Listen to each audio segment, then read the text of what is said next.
পরীক্ষায় দেখে দেখে লিখতে গিয়ে যখন নিজেই ফেঁসে যাই। যা কোয়েশ্চেন এসেছে মোটামুটি আমি তো কিছুই পারবো না, কি যে করব।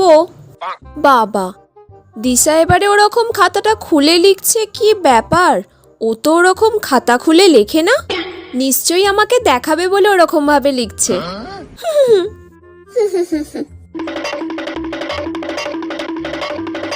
আজকে তো আমি সব কোয়েশ্চেনের অ্যান্সার দিয়ে দিয়েছি। দিশা আমাকে এই প্রথমবার সব কোয়েশ্চেনের অ্যান্সার দেখালো।